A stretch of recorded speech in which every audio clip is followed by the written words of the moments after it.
अगर आपको भारतीय सेना, युद्ध से जुड़े सच और देश की सुरक्षा से जुड़े मुद्दे पसंद हैं, तो वीडियो को लाइक करें, कमेंट में अपनी राय लिखें और चैनल को सब्सक्राइब करें।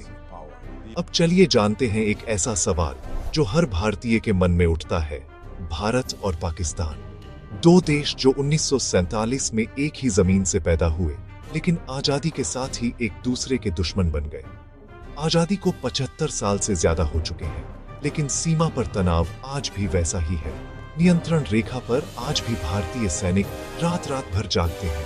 उनकी उंगली ट्रिगर पर होती है और आंखें हर हरकत पर टिकी रहती हैं। इसके बावजूद हर भारतीय के मन में एक सवाल बार बार उठता है, जब हमारी सेना शक्तिशाली है, जब हथियार आधुनिक है, जब दुश्मन की हर चाल पर नजर है, तो फिर आज भारत और पाकिस्तान के बीच पूरी जंग क्यों नहीं होती? क्या हम कमजोर हो गए हैं या फिर कोई ऐसी सच्चाई है जिसे आम लोग नहीं समझ पाते?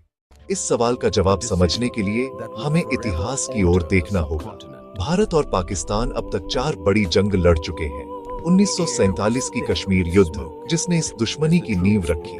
1965 की पूर्ण युद्ध, जिसमें दोनों देशों की सेनाएं आमने सामने टकराई।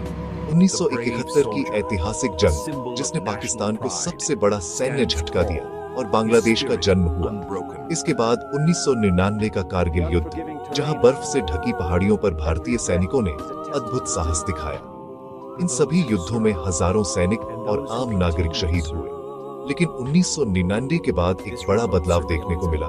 तनाव बना रहा, हमले हुए, मगर पूरी जंग नहीं हुई। इस बदलाव की सबसे बड़ी वजह है परमाणु हथियार। आज भारत और पाकिस्तान दोनों परमाणु शक्ति संपन्न देश हैं। परमाणु हथियार कोई साधारण बम नहीं होते। एक परमाणु हमला सिर्फ सेना को नहीं, बल्कि पूरे शहर को तबाह कर सकता है।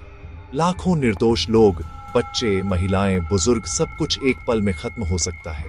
यही कारण है कि आज युद्ध सिर्फ दुश्मन से नहीं, बल्कि अपनी ही तबाही से भी जुड़ा हुआ है।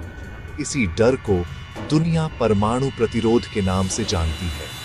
भारत की नीति है कि वह पहले परमाणु हमला नहीं करेगा, लेकिन पाकिस्तान की नीति अधिक आक्रामक मानी जाती है।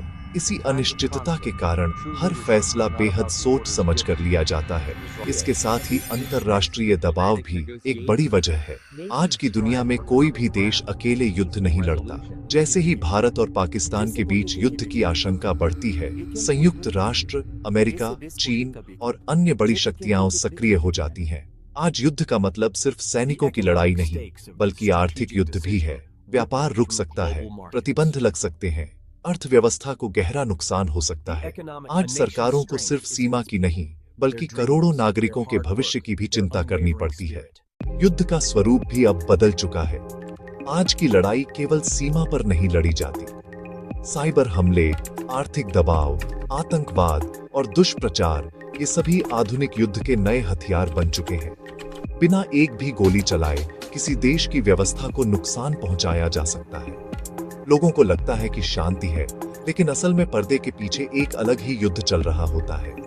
कई लोग कहते हैं कि भारत अब जवाब नहीं देता, लेकिन यह पूरी सच्चाई नहीं है। भारत जवाब देता है, लेकिन समझदारी के साथ। सर्जिकल स्ट्राइक, हवाई हमले और गुप्त सैन्य अभियानों के जरिए भारत ने साफ संदेश दिया है कि वह अपनी सुरक्षा से कोई समझौता नहीं करेगा।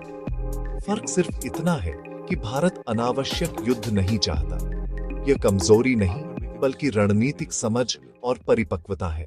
अगर आज भारत और पाकिस्तान के बीच पूरी जंग हो जाए, तो सबसे ज्यादा नुकसान आम नागरिकों को होगा। शहर तबाह होंगे, जरूरी सेवाएं ठप हो जाएंगी और लाखों लोग बेघर हो सकते हैं। ऐसी जंग में जीतने वाला कोई नहीं होगा।